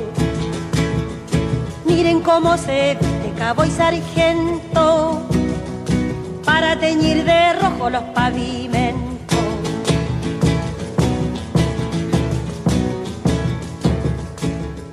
Miren cómo profanan las sacristías con pieles y sombreros de hipocresía. Miren cómo blanquearon mes de María y al pobre negrellaron la luz del día. Miren cómo le muestran una escopeta para quitarle al pobre su marraqueta.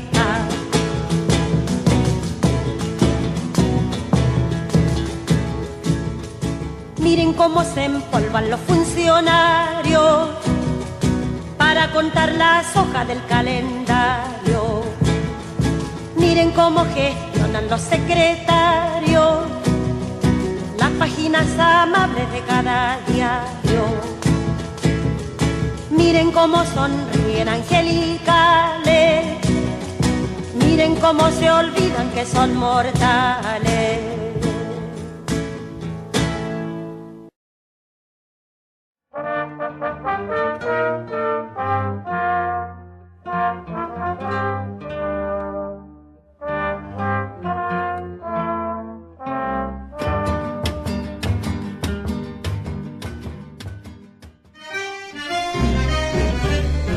Actualidad universitaria en Colombia. En Actualidad Universitaria en Colombia haremos mención rápidamente de 3 temas. Primero, el caso de la Universidad Nacional de Colombia y la nominación del rector ganador de la consulta. En segundo término, qué ocurrió en la última plenaria del Senado con el proyecto de la Ley Estatutaria de Educación. Y finalmente, el homenaje al estudiante heroico, al estudiante caído, a los estudiantes que se levantan contra las injusticias. El primero de ellos, caso Universidad Nacional. Ya previamente hemos hecho referencia al tema en emisiones anteriores. Hoy, con base en el artículo de la revista Raya, titulado Consejo Superior de la Universidad Nacional corrige decisión, elige a Leopoldo Munera como rector, del pasado jueves 6 de junio, reiteramos una cronología rápida de los hechos. El 12 de marzo del año en curso se realiza la consulta interna entre los 3 estamentos básicos de la universidad, estudiantes, maestros y egresados, produciéndose un 34.4% de los votos ponderados por el profesor Leopoldo Munera, quien gana la consulta, y el 8.4% por Ismael Peña, que es la cuarta votación. Los otros votos del 23.3%, 15% y otro del 5% fueron repartidos entre los 5 candidatos que obtuvieron la votación mayoritaria para ingresar sus hojas de vida al Consejo Superior Universitario para ser analizadas. Ese análisis se hace el 21 de marzo. Previamente, el 19 de marzo, se dio una reunión por algunos miembros del Consejo Superior Universitario que establecieron una metodología para llevar a la sesión del 21 de marzo y allí establecer, a la luz de esa metodología, una elección por fases en la cual se iba eliminando a los últimos en votación, de tal suerte que en la tercera fase fue eliminado el profesor Leopoldo Munera, lo cual facilitó que algunos de los miembros del Consejo Superior que habían asegurado que votaban en su elección dentro del Consejo Superior Universitario por quien había ganado la consulta, pues tuvieran la excusa para no poder hacerlo, toda vez que se había logrado eliminar al candidato en esa tercera ronda. Lleva a la cuarta ronda, en donde se da un empate entre el voto en blanco y el candidato Peña, lo que implica una nueva votación en la cual definitivamente el representante de los estudiantes, Sara Jiménez, y el representante de los profesores, Diego Torres, cambian su voto definitivamente por el señor Ismael Peña. Por el procedimiento, el Ministerio de Educación Nacional y los representantes de la presidencia deciden no firmar el acta. Se hacen las denuncias correspondientes en la revista Raya y empiezan las movilizaciones desde el 25 de marzo. El profesor Ismael Peña se posiciona como rector el 2 de mayo en la notaría 14 de Bogotá, sin la firma del acta correspondiente. Ese día se confirma el paro estudiantil y las manifestaciones toman firmeza.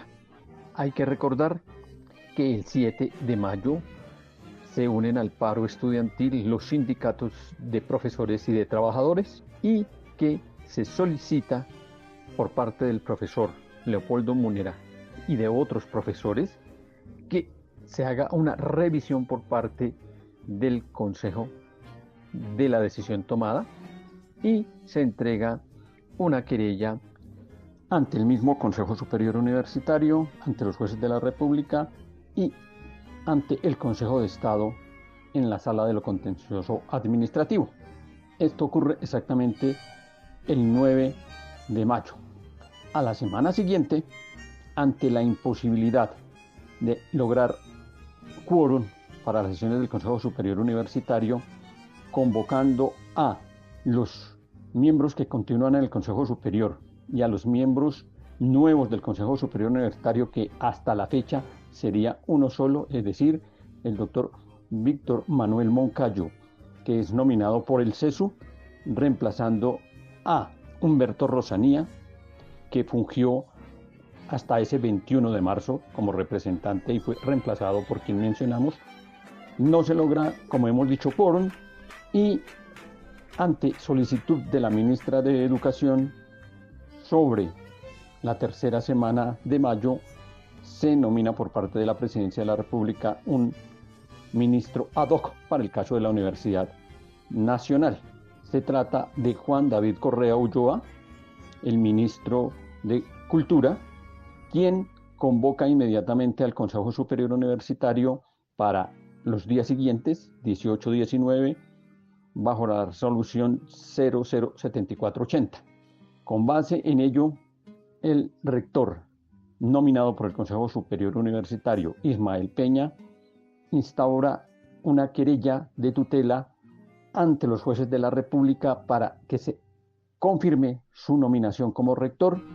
Los otros miembros del Consejo Superior Universitario, en cabeza de Diego Torres, y el representante de los exrectores, Mantilla, colocan una querella por la defensa de la autonomía universitaria que conciben ellos, radica en ellos, en el Consejo Superior Universitario, y la comunidad universitaria exige que se respete la autonomía universitaria que radica en la comunidad, y en tal sentido conciben que lo que está haciendo Juan David Correa está dentro de las normativas.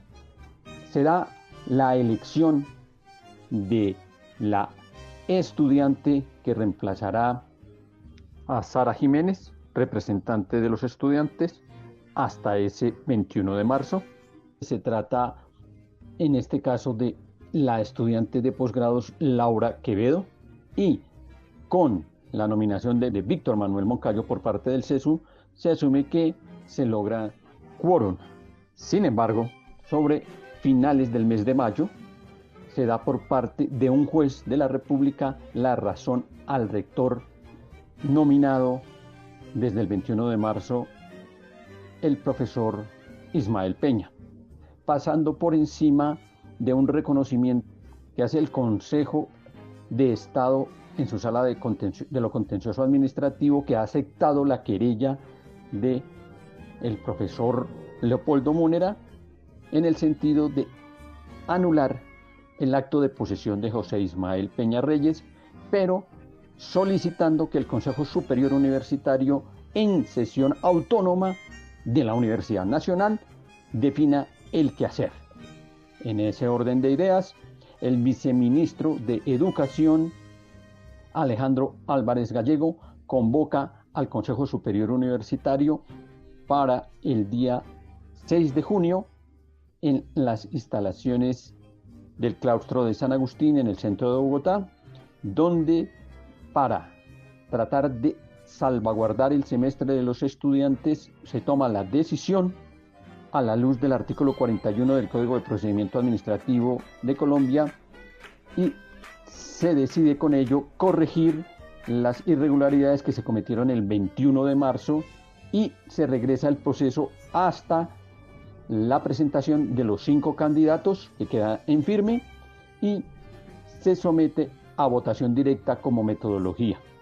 Hasta ese punto queda en claro que el señor nominado el 21 de marzo no es el rector de la Universidad Nacional. Se hace la corrección mediante la expedición de la resolución 067 y a partir de allí se surte una nueva citación del Consejo Superior Universitario. Hasta este punto están los 8 miembros del Consejo Superior Universitario. En el momento en que se hace la convocatoria para la nueva sesión y en esa misma sesión, que sería en ese mismo instante, tomar la decisión de nominar rector, se levantan de la mesa Ignacio Mantilla, representante de los exrectores, Diego Torres, representante de los profesores, y Aurora Vergara, representante del Consejo Académico. En ese orden de ideas, quedan en la sesión quienes finalmente tomaron la decisión de la nominación mediante voto del Consejo Superior o de los miembros del Consejo Superior del nuevo rector de la Universidad Nacional. Ellos son María Alejandra Rojas y Natalí Garzón por parte del Gobierno Nacional, Víctor Manuel Moncayo como representante del CESU, Laura Quevedo como representante de los estudiantes y Alejandro Álvarez Gallego, representante del Ministerio de Educación Nacional.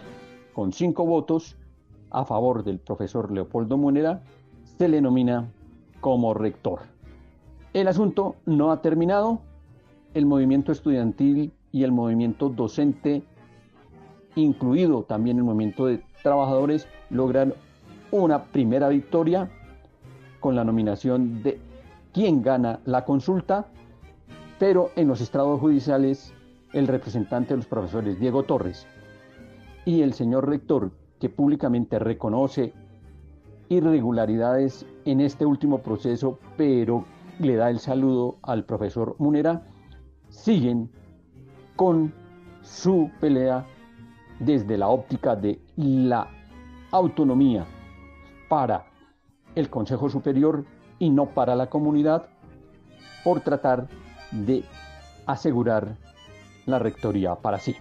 Así que en este momento cae la rectoría del señor Ismael Peña y es rector en este instante Leopoldo Munera, que a propósito el mismo día jueves, cuando se hace esa elección, se pronuncia ante la carpa de la movilización estudiantil, docente y de trabajadores de la siguiente manera.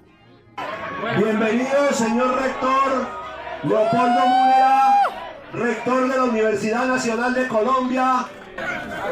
Buenas tardes.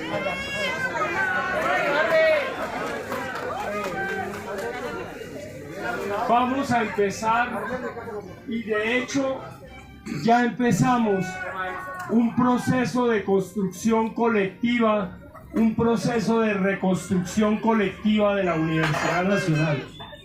Ese proceso tiene como eje un diálogo y un diálogo intenso entre la universidad y los estamentos. Diálogo que debe empezar ahora para ver cómo retomamos todas las actividades, porque hemos seguido con muchas actividades, pero cómo las retomamos con garantías para todo el mundo, con un calendario académico que sea sensato y que nos permite desarrollar las actividades que tenemos planeadas, pero también cómo echamos a andar el proceso constituyente propio de la Universidad Nacional. ¿Cómo pensamos en el gobierno que necesita la Universidad Nacional con toda la complejidad y en medio del pluralismo que nosotros tenemos? ¿Cómo pensamos en una universidad que sea digna de vivir con un bienestar que le garantice las condiciones básicas a estudiantes, a profesores y a trabajadores administrativos, pero que también vincule a los egresados y las egresadas? ¿Cómo podemos construir esta universidad como un sujeto colectivo y no como simplemente la apéndice de alguien que está en la rectoría? Vamos a hacer de esta la universidad colectiva, la universidad de la nación colombiana. Empezamos ese proceso, creo que es importante, hay que recoger de lo que hemos hecho. En estos días de movilización se han presentado actividades extraordinarias, reflexiones, sedes que realmente se están mostrando, ustedes lo han visto, La Paz, Manizales, Medellín, Palmira, Bogotá, desde luego Tumaco, que estuvieron caminando por acá, Orinoquía, Amazonía. Vamos a hacer un diálogo y una construcción del país desde las regiones. Vamos a trabajar con la Universidad Nacional. Vamos a hacer de esta universidad lo que debe ser históricamente. Muchas gracias por su apoyo. Con ello cerramos el primer tema y nos vamos al segundo, que tiene que ver con las variaciones que se dan en la aprobación que hace la plenaria del Senado frente a la ley estatutaria de educación, en donde hay 3 elementos que salen del debate por solicitud del Centro Democrático y el aval de las demás bancadas. Lo que tiene que ver con la concepción de autonomía universitaria a propósito de lo que se está deliberando en la Universidad Nacional, lo que tiene que ver con la educación rural y campesina y lo que tiene que ver con la concepción de la democracia participativa. En ese orden de ideas se llama por parte de las universidades, de las comunidades universitarias, a que se haga una nueva revisión de ese texto y que los elementos que fueron cambiados en este último debate vuelvan al punto de origen que salió de la Cámara de Representantes y del Senado de la República antes de la conciliación.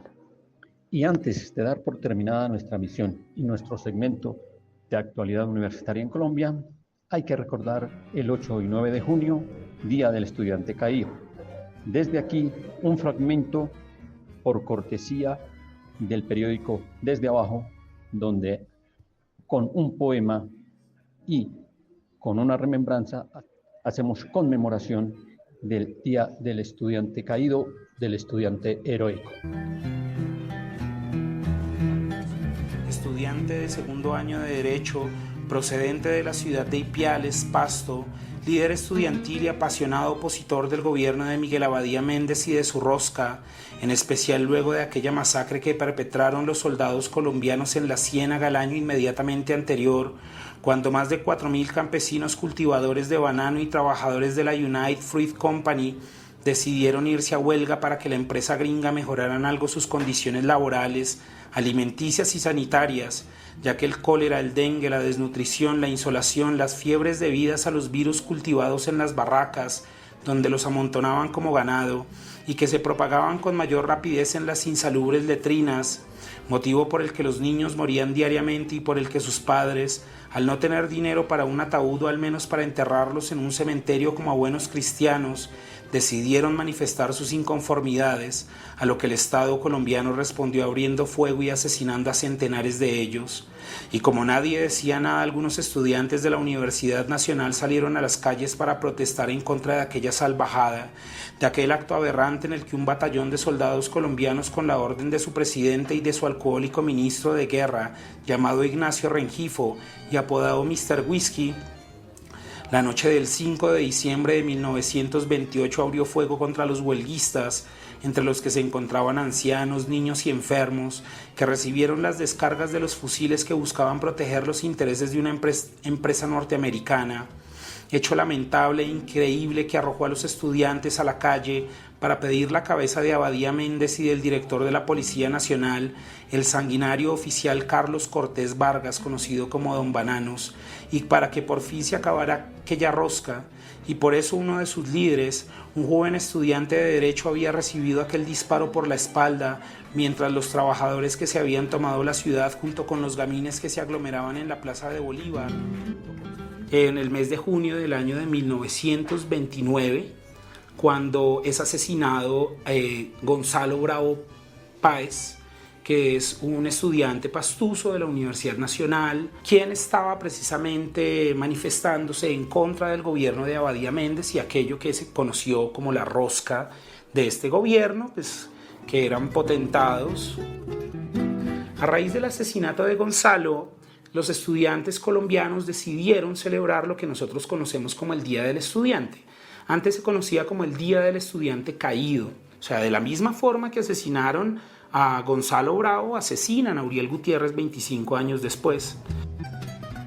El primer disparo le impactó en el hombro a la altura del omoplato izquierdo y la estridencia de la detonación replicó por toda la plaza, adentrándose por los salones del Palacio de Justicia, por los pasillos del Palacio de San Carlos, por entre las bancas y los reclinatorios de la Catedral Primada, bajo las faldas de las beatas y las sotanas de los curas, ascendiendo por las escaleras de los oratorios, trepidando luego por las paredes adornadas con cenefas doradas y con pinturas de la Pasión de Cristo, hasta alcanzar la cúpula, donde las campanas permanecían apacibles a esas 10:10 de la noche de aquel 7 de junio de 1929, para que luego aquel sonido sordo del fogonazo saliera de la catedral como un fantasma que lleva al diablo y se confundiera con el... Lo que les acabo de compartir y de leer es el primer capítulo de una novela inédita titulada Entre pájaros y árboles, una novela que quiere dar un reflejo muy amplio y abarcador acerca de la masacre estudiantil de 1954, en el que un pelotón del Batallón Colombia disparó a quemarropa contra una manifestación estudiantil que se dirigía a Palacio de forma pacífica.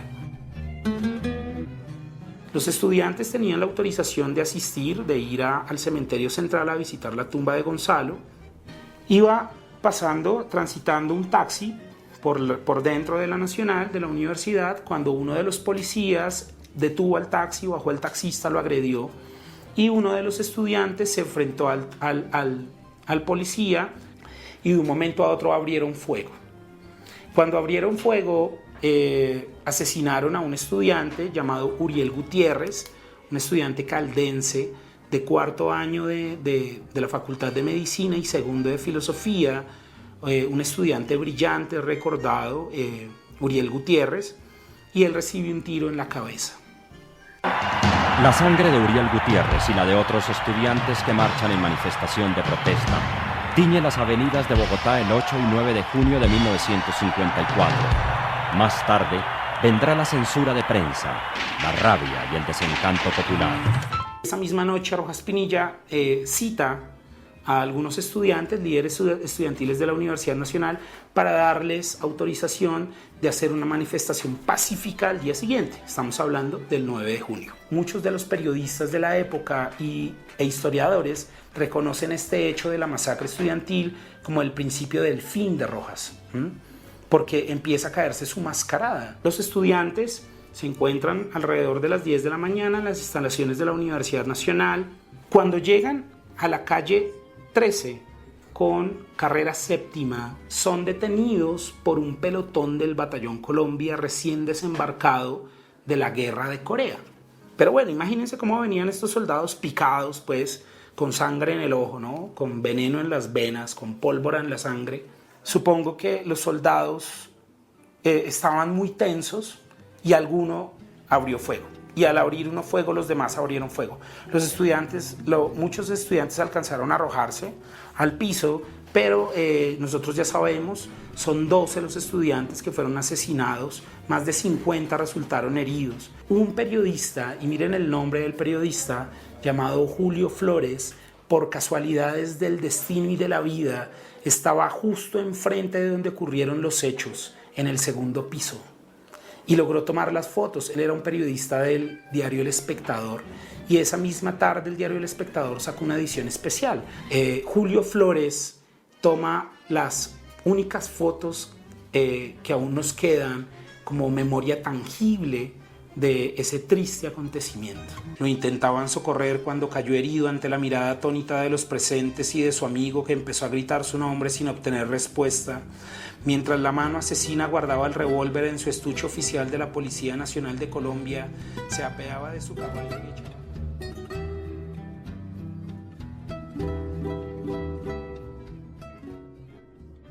Y hasta aquí, actualidad universitaria en Colombia. Actualidad universitaria en Colombia. Y es hora de nuestra última zona musical.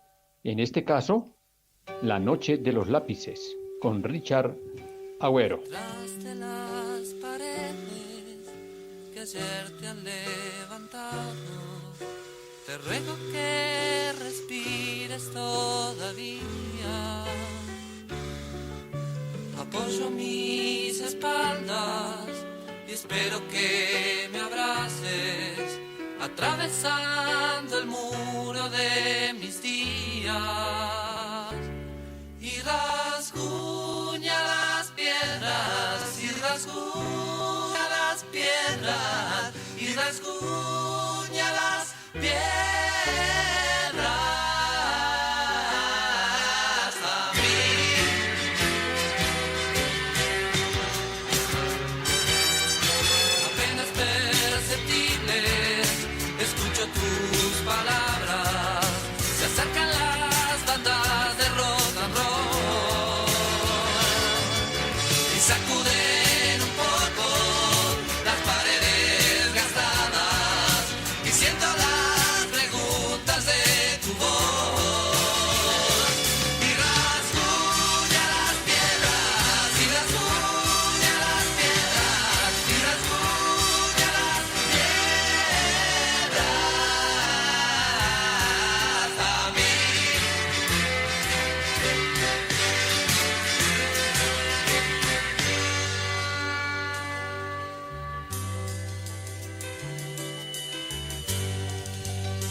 Cansado de gritarte,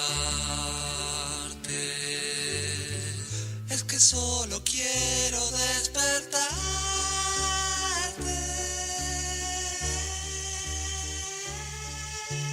Por fin yo tus ojos que lloran desde el fondo y empiezo a amarte con toda mi piel. Descargo hasta abrazarte y me sangran las manos, pero que libres vamos a crecer. Y rasguña las piedras, y rasguña las piedras, y rasguña las piedras. Hasta mí, y rasguña las piedras, y rasguña las piedras, y rasguña las piedras. Hasta mí.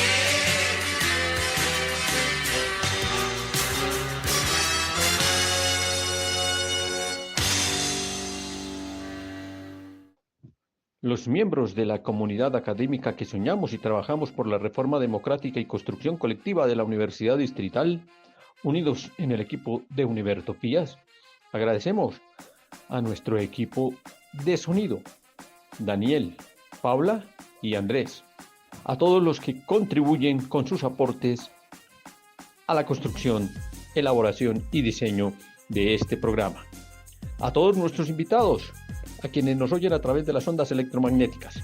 Nos vemos y nos oímos la próxima semana. que la comunidad bogotana y los luchadores populares continúen incesantes con su amplia y contundente respuesta para que se dé en la lucha popular el triunfo que requiere cada colombiana y colombiano. Tú nos dices que debemos sentarnos, pero las ideas solo pueden levantarnos. Univertopías, un programa para la reflexión, el análisis y el debate sobre la realidad universitaria en Colombia. Para todos, todo para nosotros. Soñamos en grande, que se caiga el imperio. Lo gritamos alto, no queda más remedio. Esto no es utopía, es alegre rebeldía. Escúchenos en la UD FM Estéreo los domingos a las 10:30 AM y por las redes sociales. América Latina se suba, con barro, con casco, con lápiz a patear el fiasco. Provocar un social terremoto en este charco.